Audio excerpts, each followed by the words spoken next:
Stay savage, your boy Shino Ben Trill. What's poppin'? Today we are back, and this time we talking about that boy Kawaki Uzumaki. We ain't talking about like a regular Kawaki. We talking about Kawaki Uzumaki, the Naruto Next Generations, right? Oh, that sounds weird as hell. If you guys are excited about today's video, make sure you hit that like button. If you're new to the channel, subscribe. If you look around, you might see something you like, you know what I'm saying? About to get these live streams jumping. Just give me a little time. I'm working on something on the side. I'm trying to keep daily, you know. I've been on the motions. I've been rolling this wave. So let's try to keep it up. So with that being said, let's get into today's video. Let's get it. Alright, so clearly from the thumbnail, we're gonna be talking about Ida as well as Daemon alongside Kawaki, right? Obviously, the video is like a Kawaki Uzumaki, the tyrant, the dictator of Konoha. That's pretty much what's about to go down. This is about to be the bratty prince. This ain't about to be the story of like the cool Naruto son. Like, this is about to be like a son that everybody looking kind of disgust. Like, everybody right now, they act like they've known him his whole life, but when they realize how bad of an attitude this kid really got, or like the fact that he never was able to be spoiled by like any of his family, and then he all of a sudden he has everything at the snap of his fingers, and he's the most strongest person in the village. I do not believe that Kawaki's about to live this life on some chill shit. A lot of people are saying, you know, maybe Kawaki's gonna take advantage of like the kindness that he's gonna start to feel from the village and stuff like that, but I don't believe that's necessarily the case. I think he's gonna start seeing like the political side of the shit that's going on in the Leaf Village. He's gonna start to see the the poor side, because if you guys remember, if you guys watched the original Boruto, like the anime, there was a lot of politics in there, right? You had like some real deep shit. Like, you seen Boruto talk down the guy, you know, I don't want to say the word, but you seen him talk down the man from doing some crazy shit. Then you seen like the village that couldn't get water, and they were trying to blame it on the Leaf Village and saying like, you know, the Leaf Village wasn't looking out for certain parts of the other outer villages that they were supposed to take care of and shit like that. They was only protecting themselves. So it's like he's gonna start to see like a lot of the political side. He's gonna start to see what Boruto had to deal with, and it's weird because like even though Boruto dealt with that, Boruto's still happy. Boruto wasn't like mean. He was just bratty, you know. He was bratty to his dad. It was just on some, I'm gonna get back at you because you're not here. I'm gonna make you look bad, or I'm gonna make my own name, because obviously everybody know who you are already. So I'm not even about to like try to hold your standard or be on the same wave as you, right? So now Kawaki's gonna get that side of it, and he's gonna get a side that he probably doesn't like, and that's gonna lead him to go on some messed up shit. It's not like he's gonna be, you know, like behind Naruto or shadowing Naruto still in this, because obviously Naruto is supposedly dead technically, but he's actually sealed away factually. So it's like, you know, he's not gonna have Naruto to look behind, you know, or look after, or look ahead to, shall I say, have as a mentor. So it's not gonna be on some peace and guidance type shit. This is about to be on some, okay, I'm just about to be like this kid that had a dad that died. So now you guys are gonna give me whatever I want, and if you don't like my way, deal with it, because it's like, all right.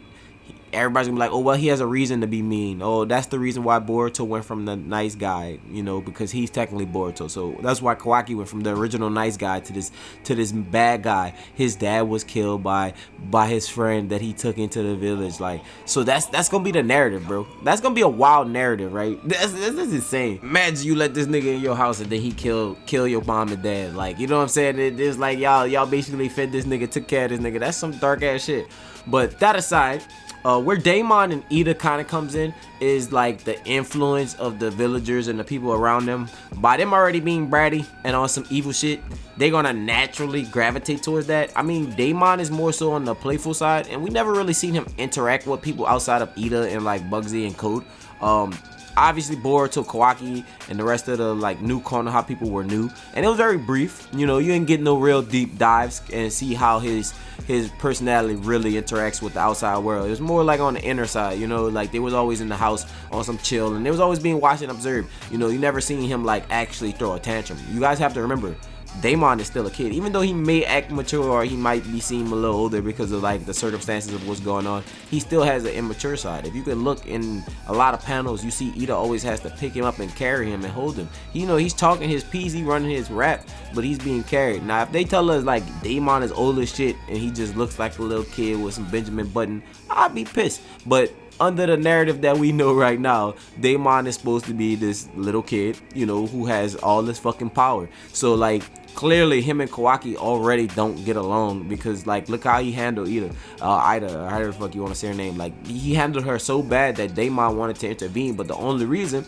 was because, you know, obviously she's trying to find some shit inside of Kawaki that's clearly not there, and you know, now she wants to see if it's gonna grow or grow away or some shit. But it's weird feelings, you know, because obviously the fucking power that she has makes everybody like fucking love her.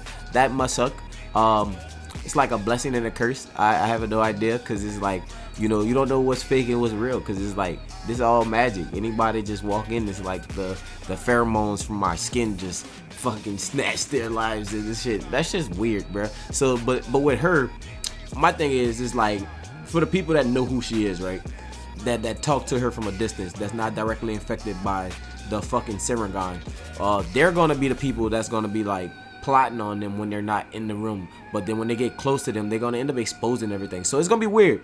You're gonna have these people that don't want to be around Ida at all, and it's like, once that she start to realize that through clairvoyance, she's gonna be forcing herself into these situations, because she's gonna be like, oh, you didn't want me here.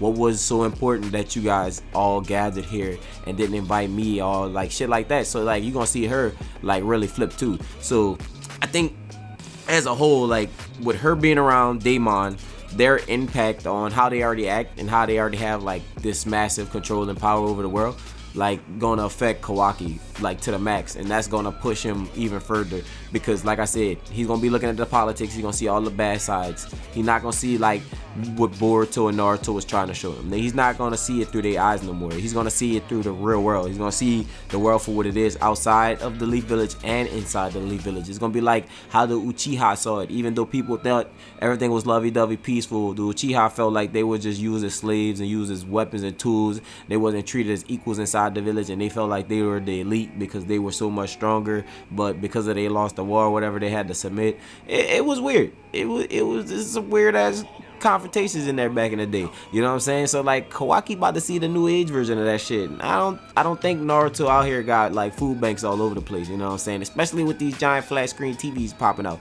And then every time you see that boy, he is doing mad paperwork. And like I said, if you guys remember early in the anime, there was a lot of poor villages on the outside. There was a lot of politics. There was a lot of people rebelling. They was actually stealing directly from the Leaf Village to bring back resources to their village. And you know, even Naruto, Konohamaru, and them had to intervene. I don't remember the direct details, but if y'all want me to go into context, leave that in the comment section below. With that being said, look forward for a video tomorrow maybe. I don't know. I'm gonna give you a hint. I'm gonna be in the comment section dropping hints. You know what I'm saying? You know what I'm saying? So if you guys are excited about today's video, make sure you hit that like button. If you enjoyed, you know, subscribe. And with that being said, I'm out. Bye. I think I said that backwards as hell, boy. I ain't taking it.